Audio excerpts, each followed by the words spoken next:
شکریہ دو طریقے سے ادا ہوتا ہے۔ نمبر ایک لسانی شکر، زبان سے شکر ادا کرنا، اور نمبر دو جسمانی شکر،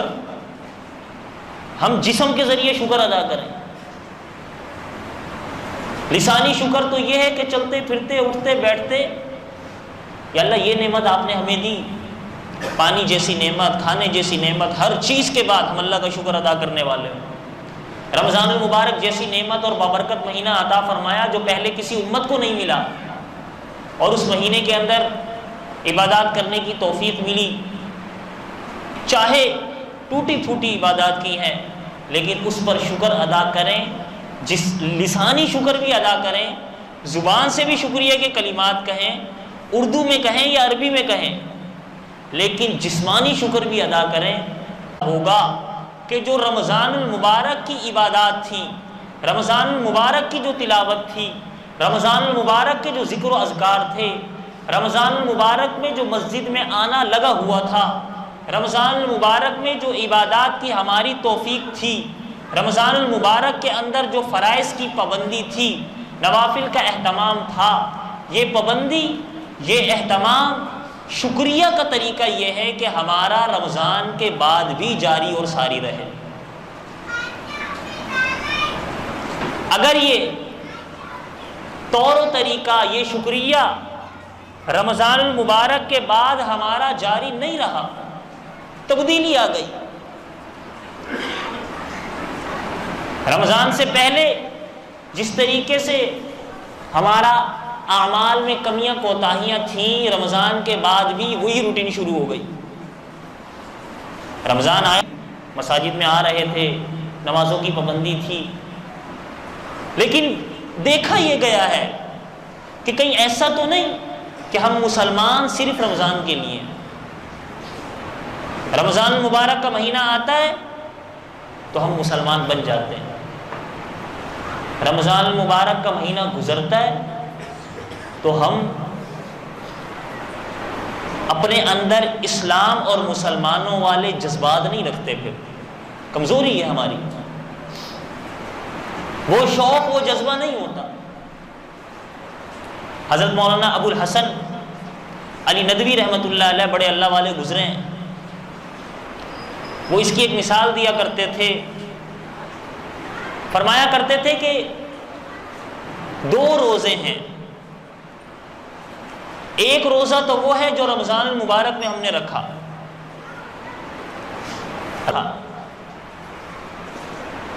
اور جس کی ٹائمنگ تھی صبح طلوع فجر سے غروب آفتاب تک، اور اس روزے کے اندر ہم پر بڑی پابندیاں تھیں، کھانا نہیں کھانا، پینا نہیں ہے، ازدواجی تعلق سے باز رہنا ہے، ناجائز کاموں سے بھی باز رہنا، اور جائز کاموں سے بھی روک دیا گیا، یہ پابندی۔ پھر جیسے ہی افطاری کا وقت ہوتا تو اللہ تعالیٰ کی جانب سے ضیافت شروع، ایسے ہی ہے نا، افطاری کے موقع پر دسترخوان پر ایسی فروٹ اور ایسی چیزیں بھی میسر آ جاتی جو عموماً عام حالات میں بسا اوقات نہیں بھی آتی تھی، یہ اللہ کی طرف سے ضیافت، مہمانی۔ یہ روزہ ہے رمضان المبارک کا، یہ چھوٹا روزہ ہے۔ فرمایا کرتے تھے ایک اور روزہ ہے جو اس سے بڑا روزہ ہے، اس کا نام ہے اسلام کا روزہ۔ کس کا روزہ بھائی؟ اسلام کا روزہ۔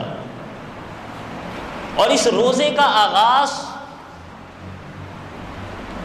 جب مسلمان بالغ ہوتا ہے تب سے شروع ہو جاتا ہے، کیونکہ اسلامی احکامات اس پر لاگو ہو جاتے ہیں۔ غیر مسلم جب کلمہ پڑھ کر اسلام کے دائرے میں داخل ہوتا ہے تب اس روزے کا آغاز ہو جاتا ہے۔ جس طرح رمضان المبارک کے روزے کا اختتام افطاری پر ہوتا ہے، غروب آفتاب پر ہوتا ہے،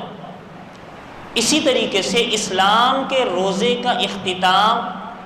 عمر کے ڈھلنے پر ہوتا ہے، جو ہماری ایج ہے، ہماری عمر ہے، اس آفتاب عمر کے ختم ہونے پر، موت کے آنے پر اس روزے کا اختتام ہوتا ہے۔ جس طرح رمضان المبارک کے روزوں میں پابندیاں ہیں، ناجائز چیزوں سے بچنا ہی بچنیاں ہیں،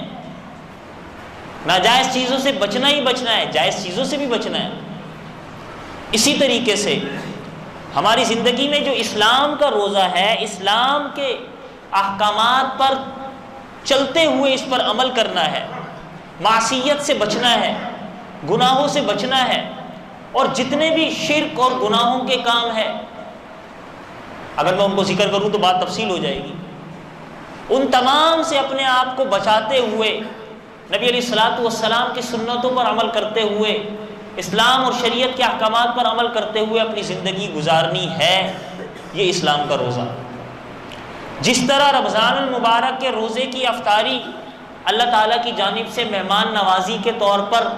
افطار کے موقع پر ہمیں نظر آتی ہے دنیا میں، اسی طرح یہ جو اسلام کا روزہ ہے، اگر ہم نے اسلام کے روزے کو صحیح طریقے سے گزارا، اللہ کے احکامات پر عمل پیرا رہے، حضور علیہ الصلوۃ والسلام کی سنتوں پر عمل پیرا رہے، شریعت کے احکامات کو بجا لاتے رہے، تو اس روزے کا جب اختتام ہوگا، ہماری عمر، ہماری ایج، ہماری زندگی ختم ہوگی اور آخرت کا معاملہ شروع ہوگا، تو اس روزے کی مہمان نوازی کے طور پر اللہ تعالیٰ ایسے مسلمانوں کو جنت کی ضیافت، حضور علیہ الصلوۃ والسلام کے دست اقدس سے جام کوثر عطا فرمائیں گے،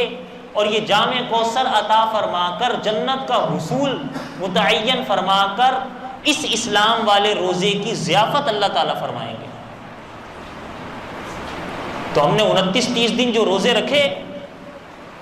اب ہم نے اس اسلام والے روزے کی طرف بھی توجہ دینی ہے، اپنی پوری زندگی